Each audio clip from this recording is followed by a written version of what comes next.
Hey everybody, welcome to my Analog Project 2012. For the month of February, my Analog Project 2012 is featuring the Vivitar Ultra Wide and Slim.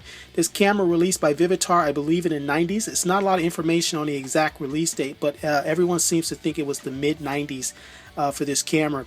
This camera is sold by Vivitar for probably around 19 bucks at Walgreens. This camera is your typical, not necessarily a disposable camera, but it is your pocket backyard shooter. Take it to the beach, take it to the amusement park. If you lose it, no big deal. This camera, all plastic design, has a huge cult following in the Lomography community and the toy camera community. This camera is known for some very vivid shots, sharp images, but it's also known for some heavy vignetting and lens flare when you point this thing toward the light source, like directly into the sun.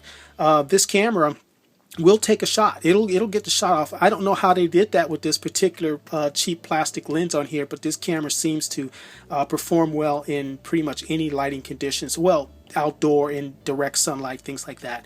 It does very well. This camera features, as I said, a 22mm wide-angle fixed focus lens.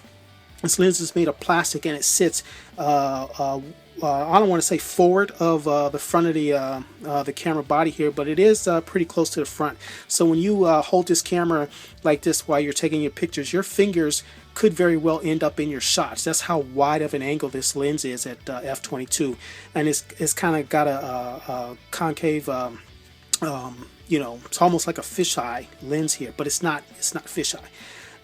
This camera shoots at f/11, has a shutter speed of 1/25 of a second, and recommend that you use 400 speed film for best results with this camera.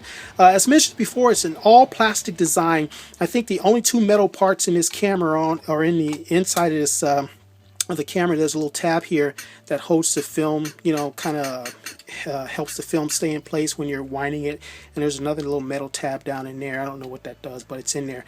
Also, due to the fact that it's all plastic, the little film advance wheel right here, when you're advancing your film, it's recommended that you use no more than 24 exposure film because the parts in here are so cheap that a 36 exposure roll of film starts to get pretty tight, and you could break this wheel or the little sprockets and cogs and things that hold all this in place, and then this camera's no good after that.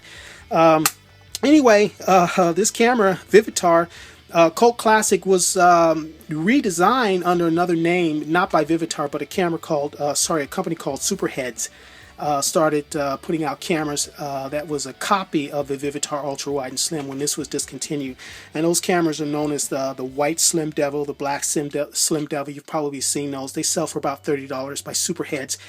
Just Google Superheads, SUPERHEADZ. Z in the last letter in that word, Superheads. You'll find that those cameras are virtually identical to this one in every way, except the colors are different. And it's the same 22mm lens on there as well. So anyway, there you go. The Vivitar Ultra Wide and Slim featured this month of February, for my Analog Project 2012. Thanks for watching, and we'll see you next month.